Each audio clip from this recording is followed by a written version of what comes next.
Ya, Anda kembali di Apa Kabar Indonesia Pagi. Kita lanjutkan tadi Bang Seno bilang komunikasi Bu Mega selalu clear. Tapi yang terakhir nih pernyataannya, argumennya nih soal hubungannya baik-baik saja. Ada yang rindu dengan nasi goreng. Nah ini tolong lebih di-clearkan lagi lah. Kira-kira kapan mau ketemu dan apakah memang ini masih ada hubungannya begitu dengan kasus ataupun peristiwa yang terjadi di PDIP internal? Iya, gini.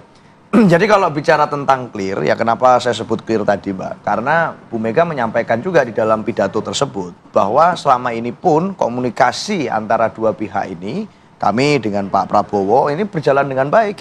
Meskipun tidak ada pertemuan secara langsung antara Bu Mega dan Pak Prabowo. Misalnya Bu Mega kalau menyampaikan di pidato kemarin melalui utusan bisa terjadi.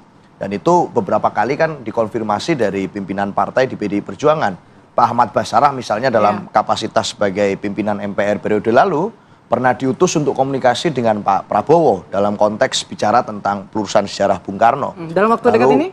Lalu misalnya Pak Pramono Anung yang tertangkap kamera di Kertanegara beberapa waktu yang lalu. Sehingga dalam konteks itu sebenarnya pertemuan itu bisa dilakukan melalui utusan-utusan. Yang pertama. Yang kedua secara kelembagaan antara PDI Perjuangan dan Gerindra juga berkomunikasi dan berinteraksi dengan sangat positif. Faktanya pada saat pilkada kemarin kan kita banyak membangun kerjasama politik dengan Gerindra dalam konteks memajukan pasangan calon.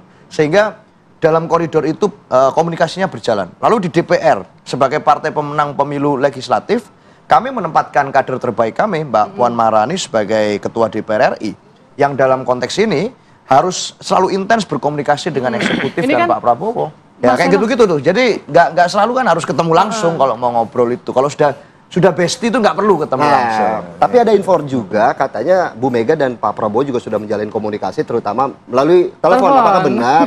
Sudah saling telepon-teleponan begitu? Nggak, sejauh ini kalau kita melihat nggak ada. Terutama pada saat pemeriksaannya Hasto juga tidak ada teleponan. Kami dalam posisi menghormati apapun kemudian yang menjadi asas prosedur yang terjadi di Republik ini. Sehingga dalam konteks itu tentu saja kemarin pasca HUT Bu Mega menyampaikan dengan sangat clear di acara Kongres kemarin tentang apa saja pesannya kepada Pak Prabowo di dalam pidato pada HUT tersebut. Itu sudah clear. Tapi kalau kemudian ingin mengirim utusan, apakah memang ada upaya pertemuan dari Mega dan Prabowo ini dihalang-halangi yang disinyalir ini dihalangi oleh Presiden Jokowi? Mantan Presiden Jokowi begitu. Seperti yang saya sampaikan tadi ya, hubungan beliau berdua ini dibangun karena milestone sejarah yang cukup panjang antara Bu Mega dan Pak Prabowo.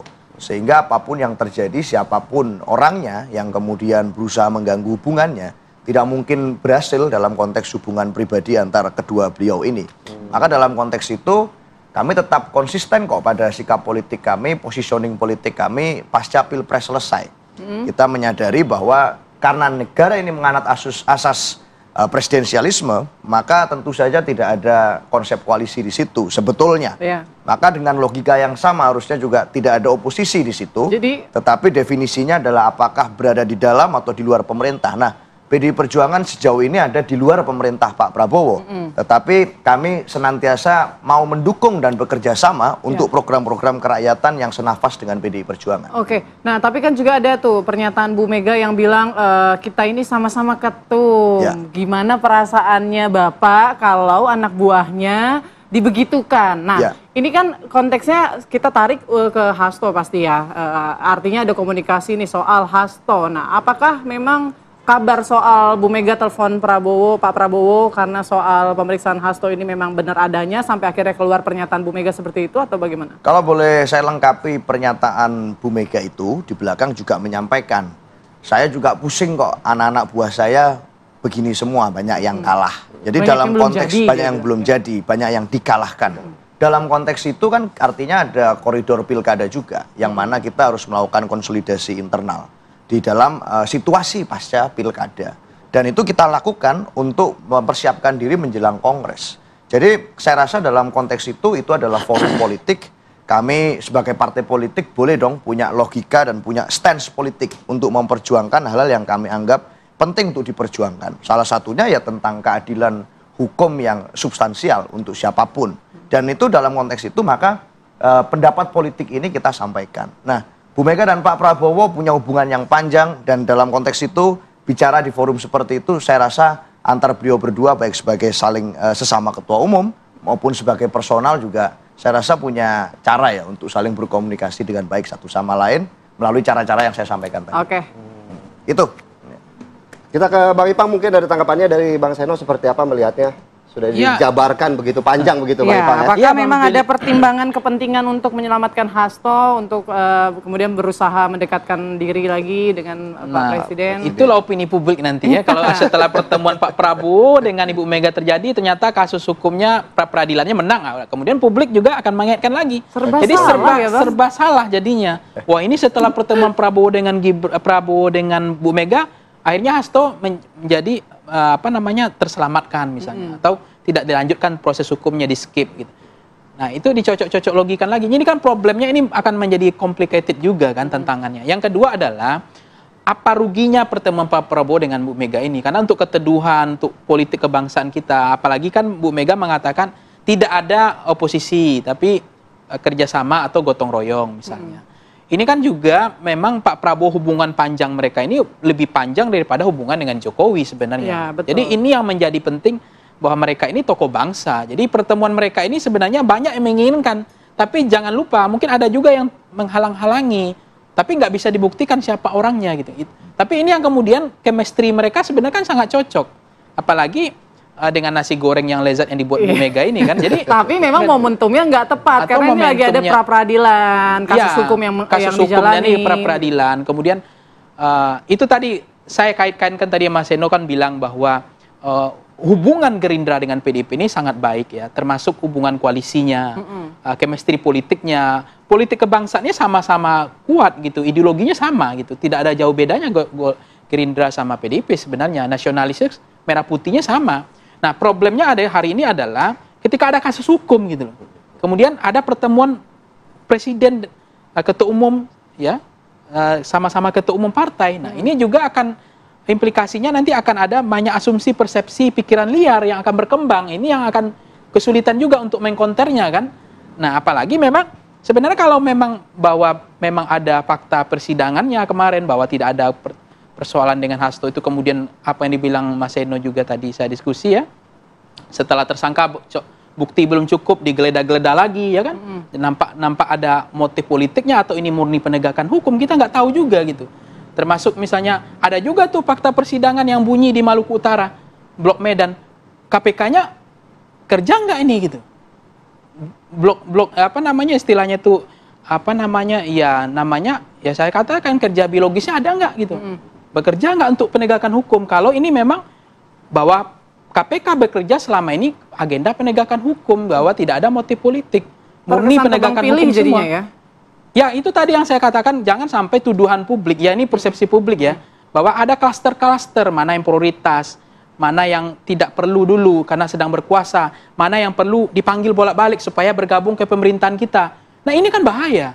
Kemudian tertuduhan-tuduhan itu bukan saya, publik, persepsi publik kebangun seperti itu.